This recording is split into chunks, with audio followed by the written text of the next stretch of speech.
এ বন্ধুরে ও আমার যুবক ভাইরা, নীরব থাকা লাগবে, নীরব থাকা লাগবে। এক ব্যক্তির আব্বা মারা গেছেন।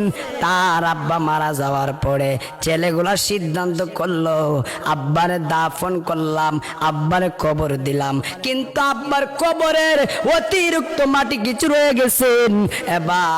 এবার অতিরিক্ত মাটি যখন রয়ে গেছে, এবার ছেলেগুলা সিদ্ধান্ত করলো এই মাটি দিয়ে একটা কলস বানাই বরে। বাবা জোরে জোরে কি আল্লাহু আকবার বলা যাবে না? এবার মাটি দিয়া যখন ছেলেগুলা সিদ্ধান্ত করলো আব্বার কবরে মাটি দিয়ে একটা কলস বানামো, এই কলসের মধ্যে যদি গরমের দিনে গরম পানি রাখলে ঠান্ডা হয়ে যাবে। এবার কলস বানাইয়া সকালবেলা যখন কলসের মধ্যে পানি রাখছে, পানি রাখার পরে বিকাল বেলা যায় দেখবে এই পানি ঠান্ডা হয়ে যাবে।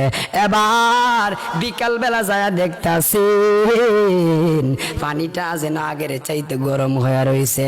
ভাতের মারের মতো পানিটা টকবল টকবল করে গো। এবার বড় ভাইটা ডাক দেখো, ছোট ভাই, এ ছোট ভাই, পানি দিয়ে আগের চাইতে আর গরম। ভাবছিলাম পানি ঠান্ডা হয়ে যাবে, পানি দিয়ে আগের চাইতে আরো বেশি গরম। এবার ছোট ভাইরে ডাক দেখো, বড় ভাই ঠিক আছে, আমরা আবার বিকাল বেলা পানি রাখবো, সকাল বেলা দেখবো পানি কি ঠান্ডা হয় কিনা গরম হয়। এবার বিকাল বেলা পানি রাখছে, সকাল বেলা যায় দেখবে পানি ঠান্ডা হয়ে যাবে যেন। এবার সকাল বেলা যায় দেখতেছেন পানি যেন আগের চাইতে গরম হয়ে রয়েছে। বড় ভাইটা কই, ছোট ভাই এই পানি দিয়ে আগের চাইতে গরম। এবার বড় ভাইটাকে, ছোট ভাই এই বেদ আমরা জানতাম না, এই বেদ জানবে আল্লাহর বন্ধু। এবার আল্লাহর বন্ধুর কাছে যায় কই, আল্লাহর বন্ধু গো, ও আল্লাহর বন্ধু, এই পান আমার আব্বার কলসের, আমার আব্বার কবরের মাটি দিয়া কলস বানাইছিলাম। ও আল্লাহর বন্ধু, এই কলসের মধ্যে পানি রাখলাম, ভাবলাম কলসের পানিগুলা ঠান্ডা হয়ে যাবে, পানিগুলা দিয়ে আগের চাইতে বড় গরম, আগের চাইতে বড় গরম। এবার আল্লাহর বন্ধু ডাক দেখো, যুবক রে একটা জিনিস মনে রাখো, তোমার আব্বার কবর বেশি ভালো না, তোমার আব্বার কবরে জাহান্নামের আগুন জ্বলতেছে। যেই দিন থেকে তোমার আব্বারে কবরের মধ্যে দেওয়া হইছে রে, সেই দিন থেকে তোমার আব্বার কবর বরাবর একটা জাহান্নামের রাস্তা করে দেওয়া হয়েছে। আর এই জাহান্নামের আগুনের সাজান্না এই কলসের মধ্যে লাগাইয়া বুঝাইয়া দিছে, তোমার আব্বার কবর বেশি ভালো না, তোমার আব্বার কবরের মধ্যে জাহান্নামের আগুন জ্বলতেছে।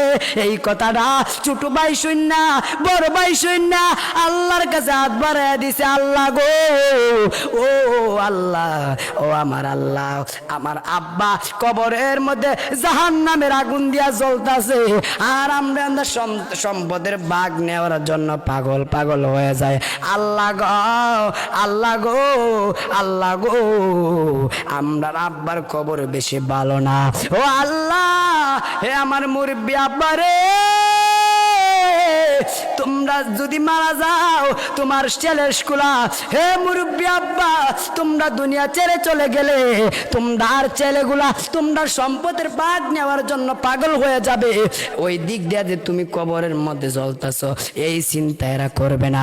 এই জন্য মুরব্বি আব্বারে একটা কথা শুনে রাখো, একটা কথা শুনে রাখো, আপনি কবরে আপনি সম্পদের ভাগ নেওয়ার জন্য মানুষ পাগল হয়ে যাবে, আপনি কবরের আযাবের ভাগ কেউ নেবে না।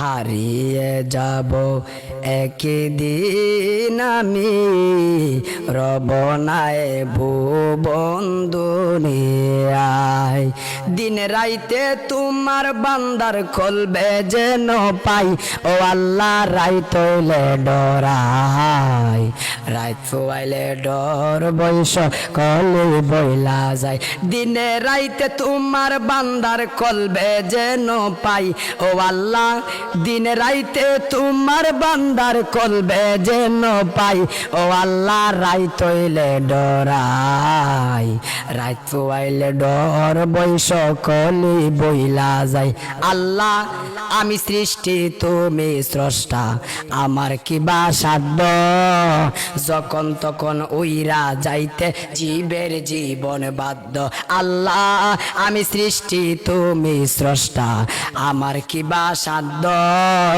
যখন তখন উইরা যাইতে জীবের জীবন বাধ্য সব ক্ষমতার প্রতীক তুমি হর হামেশা গাই আল্লাহ সব ক্ষমতার প্রতীক তুমি হর হামেশা গাই ও আল্লাহ রাইত হইলে ডরাই রাইত আইলে ডর বয়স কলে বইলা যায় দিনে রাইতে তোমার বান্দার কলবে যেন পাই এ আল্লাহ রাইত হইলে ডরাই রাইত আইলে ডর বয়স কলে বইলা যায়।